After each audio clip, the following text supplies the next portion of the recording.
वक्तुमिवतित उना पुनन्तो यत्र धीरा मनसा वाचमक्रत।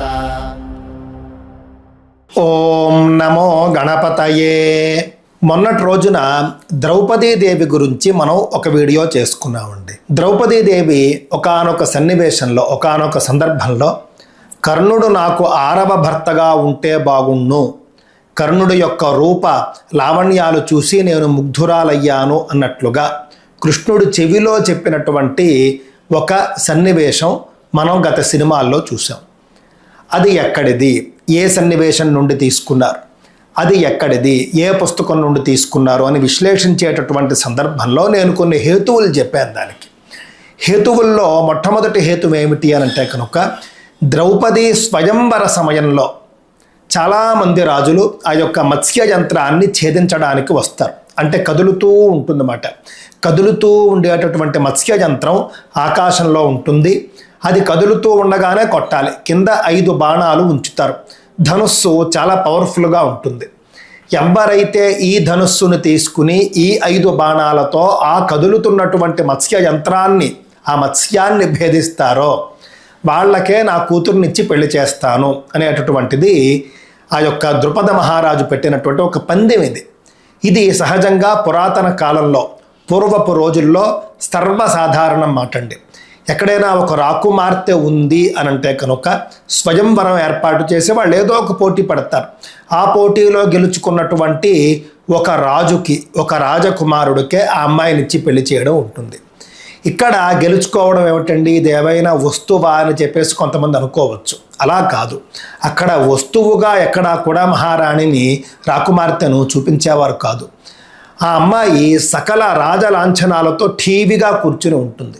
ఠీవిగా ఉన్నతాసనంలో కూర్చుని ఉంటుంది. వచ్చి ఆ అమ్మాయికి ఈ రాకుమారుడు ఫలానా, ఈ రాకుమారుడు ఫలానా అని అందరినీ పరిచయం చేస్తారు. ఆ తర్వాత ఆ అమ్మాయిని కూడా అందరికీ పరిచయం చేస్తారు. ఆవిడ చక్కటి ఉన్నతాసనంలో, సింహాసనంలో కూర్చుని ఉంటుంది, సకల అలంకారాలు కూడా చేయించుకుని.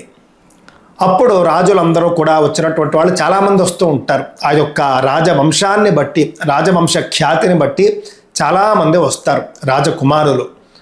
వచ్చినటువంటి వాళ్ళలో ఆ యొక్క పందెం ఏదైతే ఉందో అందులో గెలవడానికి ప్రతి ఒక్కరూ ప్రయత్నిస్తారు. గెలిచిన వాళ్లకు ఇచ్చి పెళ్లి చేస్తారు. ఓడిపోయిన వాళ్ళు మామూలుగానే ఉంటారు. పెద్దగా అది ఒక ఇష్యూ లాగా ఎప్పుడూ జరగదు. అంతకంటే ముందు రోజుల్లో మనం చూసినప్పుడు రామాయణ కాలంలో శివధనుస్సు అనేటటువంటి ఒక ధనుస్సు పెట్టడం, ఎవరైతే శివధనుస్సును ఎత్తుతారో వాళ్ళకే నా కుమార్తెను ఇచ్చి పెళ్లి చేస్తాను అని జనక మహారాజు చెప్పడం కూడా మనకి తెలుసు. శ్రీరామచంద్రుడు శివధనుస్సును ఎత్తి సీతాదేవిని పెళ్లి చేసుకుంటాడు. అదేవిధంగా ద్రౌపదీదేవి వివాహంలో కూడా మత్స్య యంత్రము అనేటటువంటిది పెడతాడండి ఆయన. పెట్టి 5 బాణాలు, ఒక ధనుస్సు, ఆకాశంలో మత్స్య యంత్రం, అది తిరుగుతూ ఉంటుంది, కదులుతూ ఉంటుంది. కింద నీటి సరోవరం ఉంటుంది. ఇందులో చూసి దాన్ని కొట్టాలి. చాలా కఠినమైనటువంటి పరీక్ష. ఎవరైతే ఈ పరీక్షలో నెగ్గుతారో వాళ్ళకే ద్రౌపదిని ఇచ్చి పెళ్లి చేస్తాను అని చెప్పేసి అన్నాడు ఆయన. మొత్తం సభా మండపం ఏర్పాటైంది, స్వయంవర మండపం ఏర్పాటైంది. ఆ స్వయంవరాన్ని కూడా ఒక ఉత్సవంలాగా రోజుల తరబడి చేసేవారు. చిట్ట చివరి రోజు స్వయంవర కార్యక్రమం ఉండేది. అన్ని రోజులు కూడా వివిధ కార్యక్రమాలు ఉండేవి. చాలా ఒక పెద్ద ఫంక్షన్ లాగా చేసేవారు అన్నమాట. ఇంచుమించుగా ఒక రాష్ట్ర స్థాయి ఫంక్షన్ లాగా దాన్ని చేసేవారు. ఈశాన్య భాగంలో ద్రుపద మహారాజు యొక్క ఆ పాంచాల దేశం ఏదైతే ఉందో దానికి ఈశాన్య భాగంలో పెద్దగా స్వయంవర మండపం, స్వయంవర భవనం ఇవన్నీ కూడా ఏర్పాటు చేయగా 16వ రోజు రానే వచ్చింది. ద్రౌపదీదేవి కూర్చుంది. రాజకుమారులందరూ వచ్చారు. ద్రుపద మహారాజు తరపున ద్రుపద మహారాజు కొడుకు ఎవరైతే ధృష్టద్యుమ్నుడు ఉన్నాడో ఆయన ఈ ప్రకటన చేస్తాడండి. అక్కడికి సభా మండపంలోకి వచ్చి మొత్తం లాంఛనాలన్నీ పూర్తయిన తర్వాత, హోమాలు, వేదస్వస్తి, నాదస్వరం ఇదంతా పూర్తయిన తరువాత అంతా నిశ్శబ్దంగా ఉన్నటువంటి సందర్భంలో చెల్లెల్ని పరిచయం చేసి ఆ యొక్క పందెం ఏమిటో ఆయన ప్రకటిస్తాడండి ధృష్టద్యుమ్నుడు. ధృష్టద్యుమ్నుడు ప్రకటించిన తరువాత ఒక్కొక్క రాజు కూడా అక్కడికి వచ్చి, లేదా ఒక్కొక్క రాజకుమారుడు కూడా అక్కడికి వచ్చి ఆ యొక్క మత్స్య యంత్రాన్ని భేదించే ప్రయత్నం చేస్తాడు. ఒక్కొక్కరుగా అందరూ విఫలమవుతూనే ఉంటారు. దృష్టిలో పెట్టుకోండి. విఫలమవుతూనే ఉండగా కర్ణుడు వస్తాడండి. కర్ణుడు వచ్చి ఆ ధనుస్సు తీసుకుంటాడు. తీసుకుని బాణాలను వేసే ప్రయత్నం చేస్తూ ఉంటాడు, లేదా బాణాలను 1-2 బాణాలు వేసి కూడా ఉంటాడు అని చెప్పవచ్చు. అలాంటి సందర్భంలో ద్రౌపదీదేవి లేస్తుందండి. లేచి ఈ బాణాన్ని ఎక్కువ పెడుతూ ఉన్నటువంటిది కర్ణుడు అని చెప్పేసి తెలుసుకుంటుంది. కర్ణుడు ఎవరో ముందే తెలుసు ద్రౌపదికి. ఎందుకు అనంటే ధృష్టద్యుమ్నుడు ప్రతి ఒక్క రాకుమారుణ్ణి కూడా పరిచయం చేశాడు ద్రౌపదీదేవికి. ఈయన ఫలానా రాజ్యం నుండి వచ్చాడు, తండ్రి ఈయన, ఇది కథ అని చెప్పేసి మొత్తం వివరాలన్నీ చెప్పాడు. కావున కర్ణుడి విషయం కూడా తెలుసు. కర్ణుడు ఎక్కువ పెడతాడు. ఎక్కువ పెట్టి 1-2 బాణాలు వేస్తాడు. మొత్తం 5 బాణాలు ఉంటాయి. నాకు తెలిసి 5 బాణాల్లో ఏ ఒక్క బాణంతో కొట్టినా కూడా గెలిచినట్లే అని అక్కడ ఉద్దేశం. ఈయన 2-3 బాణాలు ఈయన వేశాడు అప్పటికే. ఆ 2-3 బాణాలు తగలలేదు ఇంకా. కానీ చాలామంది రాకుమారులు ఆ ధనుస్సును ఎత్తడానికే వాళ్లకు చేత కాలేదు. ధనుస్సు ఎత్తబోయి పడిపోయారు. దుర్యోధనుడు కూడా ధనుస్సు ఎత్తడమే అవల, ధనుస్సును ఎత్తబోయి కింద పడిపోయాడు. అంత బరువైనటువంటి మహిమాన్వితమైనటువంటి ధనుస్సు పెడతాడు అక్కడ ఆయన. కావున కర్ణుడు వచ్చి ధనుస్సును అవలీలగా ఎత్తాడు. 2 బాణాలను అప్పటికే సంధించాడు. ఇతను ఖచ్చితంగా మత్స్య యంత్రాన్ని భేదిస్తాడు అని చెప్పేసి సభలో ఉన్న వాళ్ళందరూ అనుకున్నారు. కర్ణుడు అంతటి శక్తిమంతుడే. ఆ సభలోనే ఉన్నటువంటి పంచపాండవులు మారు వేషంలో ఉంటారు, బ్రాహ్మణ వేషంలో ఉంటారు. వాళ్ళు కూడా అనుకుంటారు ఇతను కర్ణుడు ఖచ్చితంగా భేదిస్తాడు అని చెప్పేసి.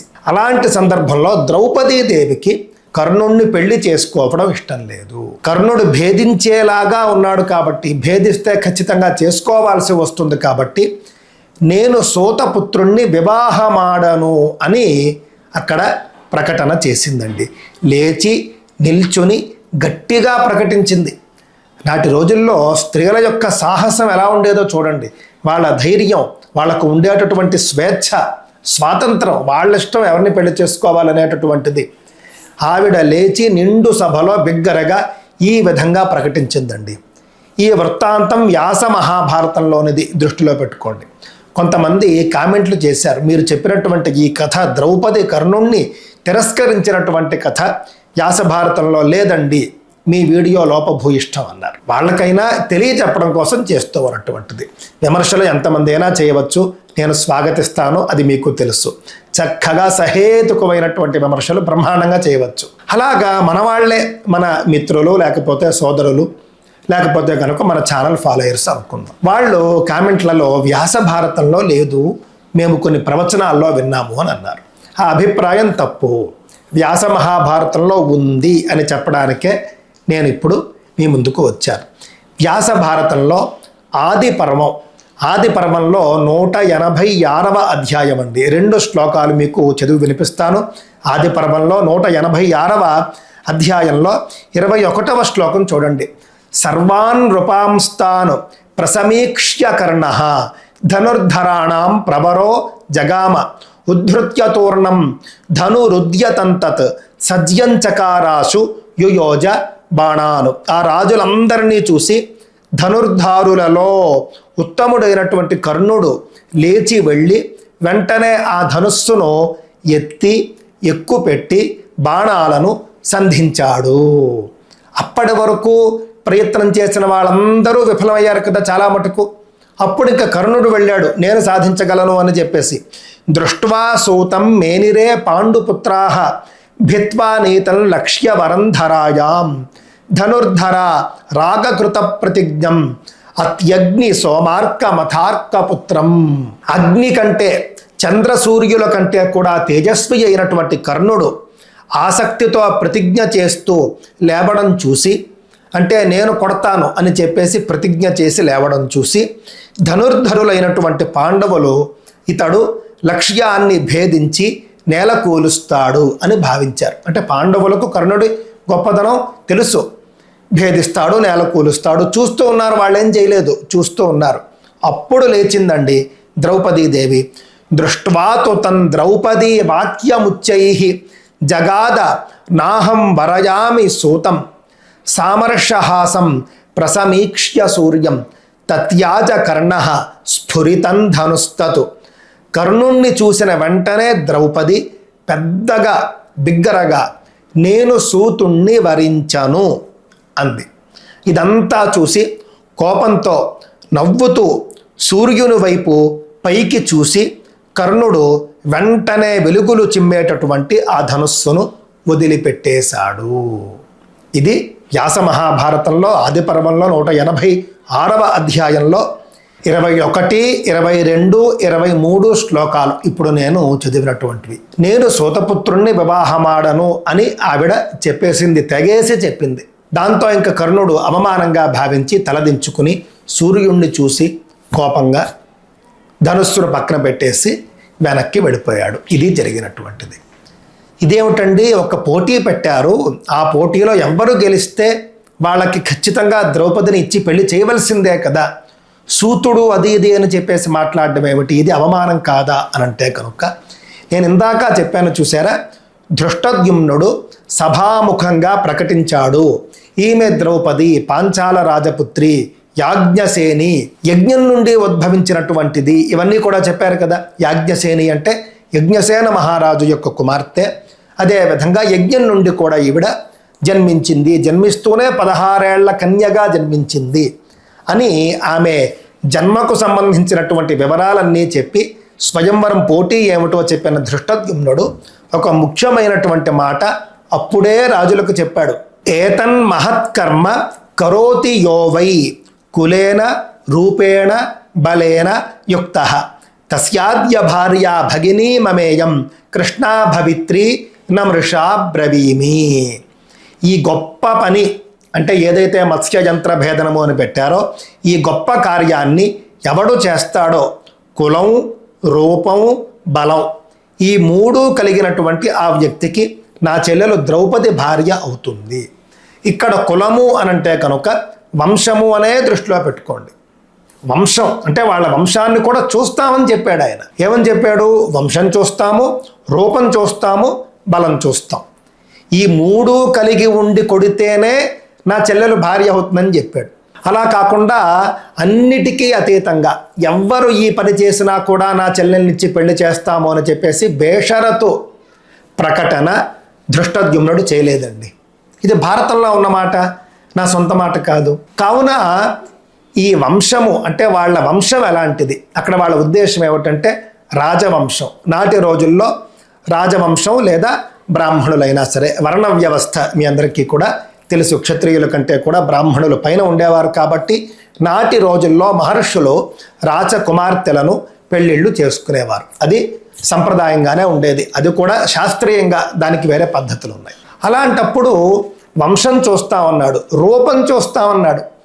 ఆయన వచ్చి ఇప్పుడు మత్స్యయంత్రం భేదించేసి రూపం పూర్తి వికారంగా ఉంటే ఇస్తాడా? ఇవ్వనని చెప్పాడు. రూపం, అదేవిధంగా వంశం, బలం, బలవంతుడై ఉండాలి, భార్యను రక్షించుకోగలిగేటటువంటి బలవంతుడై ఉండాలి. ఈ 3 లక్షణాలు కలిగి ఉండి ఈ పని చేస్తేనే ద్రౌపది భార్య అవుతుంది అన్నాడు. కావున అక్కడ కర్ణుణ్ణి అవమానించలేదు, దృష్టిలో పెట్టుకోండి. కర్ణుడే వెళ్లకుండా ఉండాల్సింది. ఎందుకు అనంటే తెలుసు అప్పటికే కర్ణుడికి అనేక సందర్భాల్లో ఈ విధమైనటువంటి అవమానాలు జరిగాయి. అనువు కాని చోట అధికులమనరాదు అన్నట్లుగా నాటి సమాజం వర్ణ వ్యవస్థ ఆధారంగా సంపూర్ణంగా నడుస్తూ ఉన్నటువంటి సమాజంలో కర్ణుడు వెళ్లకుండా ఉంటేనే సరిపోయేది. ఆహ్వానం దుర్యోధనుడికి ఇచ్చారు, అంతేకాని కర్ణుడికి ప్రత్యేకంగా ఇవ్వలేదు. దుర్యోధనుడితో పాటు వచ్చాడు. దుర్యోధనుడితో పాటు వచ్చిన తర్వాత నేను భేదిస్తాను, పోటీ బాగుంది అని చెప్పేసి బయలుదేరాడు. వంశం కూడా చూస్తామని చెప్పాడు ఆయన ముందే. కావున వాళ్ళ వంశం నాకు నచ్చలేదు, వాళ్ళ ఇంటికి నేను కోడలుగా వెళ్ళను అని చెప్పేసి ద్రౌపదీదేవి చెప్పింది. ఆమె స్వేచ్ఛ, ఆమె స్వాతంత్రం, ఇందులో ఎక్కడా కూడా తప్పు లేదండి. నాటి సమాజాన్ని కూడా మనం అర్థం చేసుకోవాలి. అందువల్ల ద్రౌపదీదేవి యొక్క ధైర్యం చూడండి. సనాతన ధర్మంలో నాటి రోజుల్లో స్త్రీలకు ఉండే తెగువ, ధైర్యం, స్వేచ్ఛ, స్వాతంత్రం, గౌరవం ఎంత అద్భుతంగా ఉండేది. నిజంగా తలుచుకుంటే గర్వం వేస్తుందండి. ఒక్క మాట ఆవిడంది నేను చేసుకోను అని మౌనంగా కూర్చుండిపోయాడు. వెళ్ళి ఎందుకు చేసుకోవు, నా ఇష్టం అని చెప్పేసి అనలేదు కర్ణుడు కూడా. అందులో కర్ణుడి గొప్పతనం ఉంది. కర్ణుడేమీ బలవంతం చేసే ప్రయత్నం చేయలేదు. కర్ణుడిలో కొన్ని మంచి లక్షణాలు ఉన్నాయంటే ఇవన్నీ కూడా. ద్రౌపది మాటను అందరూ గౌరవించారండి, అందరూ గౌరవించారు. కర్ణుడు వెనక్కి వెళ్ళి కూర్చుండిపోయాడు. చివరగా అర్జునుడు వచ్చాడు. భేదించాడు. ఆ తర్వాతి కథ మీ అందరికీ కూడా తెలిసినటువంటిదే. కావున నేను చెప్పిన ఈ కథంతా కూడా వ్యాస భారతంలో ఉన్నది అని చెప్పడానికే నేను మీ ముందుకు వచ్చాను. ఈ విధంగా ద్రౌపది తిరస్కరించింది. కర్ణుడు అప్పటికే రూపవంతుడు, శరీర సౌష్ఠవం కలిగినటువంటి వాడు, అందగాడు, వీరుడు, అన్ని లక్షణాలు ఉన్నాయి వంశం తప్ప. మరి ద్రౌపది తృణప్రాయంగా తిరస్కరించిందా లేదా అండి? అలా తిరస్కరించినటువంటి ద్రౌపది మళ్ళీ ద్రౌపది వస్త్రాపహరణ సమయంలో కర్ణుడి దుష్ప్రవర్తన ఇవన్నీ కూడా జరిగి ఉండగా కర్ణుణ్ణి కూడా నేను భర్తగా పొందాలనుకున్నాను అని చెప్పేసి కృష్ణుడితో ద్రౌపది ఎందుకు చెబుతుందండి? వెర్రి కాకపోతేను. ఇష్టానుసారం కథలు రాయడం. ఎవరో కాకమ్మ కథలు చెబితే లేదా సనాతన ధర్మానికి హాని చేయాలని ఎవరో కొన్ని కథలు రాసుకుంటే అవి తెచ్చి మా భారతం మీ భారతం అని చెప్పేసి రాసుకోవడం. ఆ కణ్వాశ్రమ కథ, ఆ నేరేడు పండు కథ వ్యాస మహర్షి చెప్పలేదు. ఎవరికో రాయాలనిపించింది, రాసేశారు. జనాల్లో ఉండేదిట జానపదం అంటారు చూసారా? అంటే ఏమిటంటే జనాలు చెప్పుకునేవారు అని. జనాలు చెప్పుకోవడం అంటే ఏమిటండి? సరదాగా ఎవరో ఒక కథ అల్లుతారు, సృష్టిస్తారు. అది బాగుంది కదా అని ఒకడికొకడు చెప్పుకొని అలా జనంలోకి వెళ్ళిపోతుంది. దాన్ని జానపదం అంటారు. జనపదంలో ఉన్నది జానపదం. కావున అలాంటి జానపద కథ ఇది. ఈ యొక్క కణ్వాశ్రమము నేరేడు పండు కథ జానపదంలో ఉన్న కథ. అక్కడ గుజరాత్లో ఆయన రాసుకున్నాడు, ఇక్కడ ఈయన కూడా రాసుకున్నాడు అని తెలియజేసుకుంటూ, ఇంకా మీకు సందేహాలు ఉంటే తప్పక కామెంట్ చేయండి. స్వస్తి.